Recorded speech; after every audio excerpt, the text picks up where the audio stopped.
is hyperbolic. No, it might be hyperbolic for you as a white man. Oh, okay. It's certainly not hyperbolic for me as a racist. Latino. No, I'm not being racist. It's incredible to dismiss my opinion for being a white man. No, I'm not dismissing your opinion. Well, it appears CNN is just as terrible as usual, and so is Anna Navarro in this wonderfully awful exchange where Anna tried to dismiss Brad Polumbo, who is a friend of the channel, by the way, his actual point based on the fact that he is the worst thing humanly possible to be. A dastardly white man. Oh my god, Brad Polumbo is in fact white and is in fact male, so how dare he have an opinion? And of course, this did not go over well for Anna Navarro. Brad Polumbo called it out in the moment, and this is what we're going to talk about today. But before we do, I want to thank everybody who supports this channel via actualjusticewarrior.com/join. Give me the money. Give me the money. Okay. So for those of you who are unaware, I've actually been on Brad Polumbo's YouTube channel a couple of different times. We had some debates, and in the most recent iteration, I actually ended up having a conversation/debate with Destiny, everyone's favorite internet boyfriend, your absolute #1 person to comment about his past relationships. So if you want to check that out, that will be linked in the description. But this CNN exchange was actually built up to over time, and honestly, the clips that are going viral of just Anna Navarro being absolutely cringe don't do it justice, because Brad Polumbo was actually bringing some heat, bringing some fire against the CNN panel before that, and you could see why Anna Navarro was so angry, especially as somebody coming from the bubble of idiocy that is in fact The View, based on his previous statements where he was shutting down the members of the CNN panel. So I'm going to play a little bit of the exchange that led up to the exchange that is getting all the viral attention, so you can get some of the context of this conversation and how Brad was doing in the role as the vaguely right-wing or libertarian person that is on a CNN panel that has to basically bring all the logic and reason and common sense to said CNN panel. Obama's falling into the messaging trap. The issue for Democrats is not just the messaging. A lot of them seem to think that, well, if we just got the messaging right, America would love our ideas. Actually, no, a lot of their ideas are deeply unpopular. The Democrats have allowed themselves to become the party that stood in almost uniform behind child sex changes across America. That's just not true. I'm sorry, I can explain it in 30 seconds how true it is. Joe Biden brought Dylan Mulvaney to the White House for an interview talking about how important it was to keep those procedures legal in all 50 states.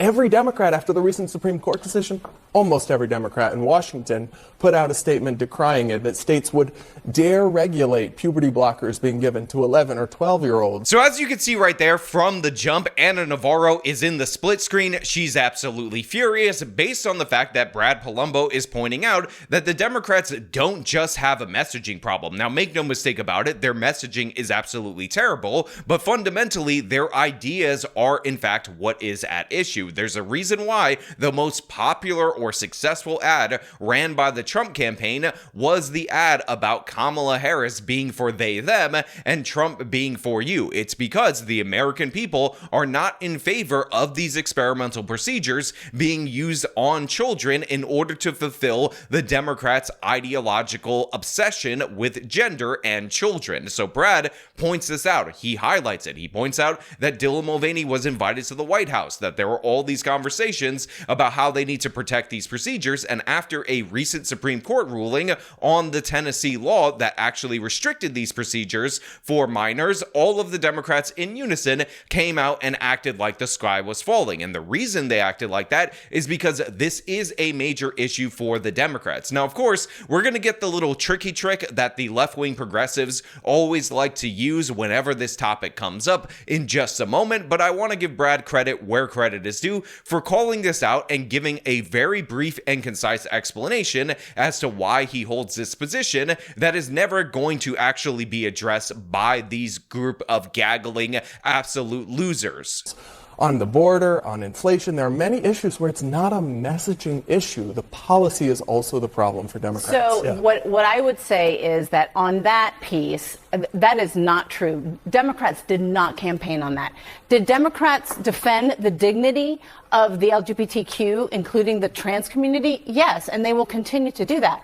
What I will say, Transitioning what I will, minors is not what I will dignified. say, what I will say. And it's abhorrent. So there it is. That is the trick. That is the deception that the left-wing progressives, who always want to defend child sex changes, by the way, but don't actually want to have to argue for it, actually end up making. And that is the Democrats. They didn't campaign on this explicitly. Kamala Harris, her entire campaign was not rooted in this. That's not what happened at all. And yes, the Democrats were trying to run away from this issue as it was becoming more and more unpopular during the electoral process, but that does not mean that they're not in favor of it. That does not mean that they did not campaign on it previously. See Kamala Harris, again, supporting transgender surgeries paid for by taxpayers for prisoners, including illegal aliens, while they're incarcerated. And of course, they would always deflect from the main issue because they never wanted to signal too hard against the transes base that are absolutely obsessed with this. So yeah, the Republicans made their positions what they actually believed the issue. The Democrats ran away with it, but make no mistake about it, they never disavowed these procedures. They never said that they weren't in favor of it. They always deflected off the issue. They always tried to dodge it, and this is part of what sealed their fate. Now, of course, the other issues that were brought up by Brad Polumbo, i.e. the border, i.e. the economy, and whatnot, did take precedent over that, but part of the reason why the Trump campaign emphasized this in particular is because they wanted to show how unserious the Democratic Party was. Because while you're worried about the border, which Kamala Harris was made the border czar, while you're worried about the economy, which a lot of Americans didn't feel was going well, while you're worried about inflation, in reality, the Democratic Party, through the executive branch, is crafting all of these different various policies and making moves with their Justice Department to ensure that these transes procedures for underage people are kept in place. They are focusing on puberty blockers for your 11-year-old while you're concerned with inflation. This is why those ads were so successful. It's not because Kamala Harris was expressly this time, she was in the Democratic primary back in 2020, but not this time, campaigning on these issues. It was because it showed us what the Democrats were actually doing when they were in power, the issues that matter to their base, and obviously that was alien and foreign to the American people, and they rejected it wholeheartedly. And again, there's a reason why this was the most successful ad in the swing states, and there's also a reason why Kamala Harris would never attack the claims directly. She would just complain about Trump running an effective ad in those swing states. And by the way, this denial was even more ridiculous, especially if you've read the campaign book Fight, which gave us an inside look into the campaign for the presidency back in 2024, which of course showed that internally the Democrats knew this ad was absolutely devastating, and of course all of their numbers reflected that. So this woman right here is using the progressive trick to obfuscate the issue and pretend like it was no big deal, and in reality, it's not anybody in the Democratic Party that is fighting for these laws, trying to put these policies in place right before your eyes. That's the issue. The issue is you're concerned about it. The issue is you keep noticing it, and that honestly means that there might be something wrong with you, not something wrong with the Democratic Party, because there can never be anything wrong with the Democratic Party except for the messaging, except for improving the talking points around sterilizing your underage children that are prepubescent. That's the only thing that the Democrats can work on, but their policy, 10 out of 10, first class all the way. What I will say is that Republicans totally used that issue, completely weaponized, lying about what Kamala was running on, lying about what Democrats were lying on, and they did it brilliantly, and we didn't fight back. I think they were that nasty. absolutely. I think true. they were toxic now, in their rhetoric, but it what wasn't, I also it wasn't will a say, lie. and what the you underlying claim and what is you not a lie. see. Again, their exact go-to, the Republicans weaponized this issue. They were lying about what Kamala Harris was campaigning on, not what she said, notably, what she was campaigning on, which I've already addressed. And then we get a Freudian slip where they were like, oh, the Republicans were lying about what the Democrats were lying about, which of course is their support for child gender transition. So all of that is the prelude. All of that is the setup. All of that leads to our next clip where Anna Navarro is very angry, very upset, very hurt by Brad Polumbo's presence, and she's going to embarrass herself. Now is to oppose something. I am hoping that next year there will be policy debates between Republicans and Democrats running for Congress, and we will get to hear real policy differences and policy proposals. Also, I want to respond to you saying that I was hyperbolic when I talked about a reign of terror. That is hyperbolic. No, it might be hyperbolic for you as a white man. Oh, okay. It's certainly So not hyperbolic for me being as a racist. Latino. No, I'm not being racist. It's to dismiss It's my really- opinion for being a white No, man I'm not is dismissing racist. your. So yeah, there's Ana Navarro very angry at the fact that Brad referred to her as being hyperbolic. Let's be clear, Ana Navarro is always hyperbolic, and of course she invokes that he is a dreaded white man in order to dismiss his opinion. Brad calls this out as racist, and everybody's like, that's not racist. She just dismissed your opinion and said that you only hold that opinion due to your race and due to your sex. And then Ana Navarro tries to hide behind being a member of the Latino community. Again, I'm half Puerto Rican. I know Ana Navarro is Nicaraguan. In fact, one time on this channel, I said that she was Cuban by mistake, and you guys flipped out on me on the comments. So yes, I was wrong about that. But Ana Navarro does not speak for the Latino community. Again, Latinos voted for the evil orange man at greater rates than they've ever done for a Republican in recent history, and Ana Navarro has no explanation for that other than the fact that I guess Latinos are evil white racists too. Who knows where she's going to go in that direction if we let her alleged train of thought end up continuing. But of course, Ana Navarro is falling into a trap that is obvious and honestly constant with the Democratic Party, where they assume the number one issue for Latinos is immigration. It turns out that's not the case. It turns out you've tried that for 3 Trump election cycles, and each and every time he got more Latino votes than the previous time because you don't seem to get it. Opinion. I am telling you that the Latino community, the brown community in America. Speak in one voice. Okay, well, let me speak with my voice.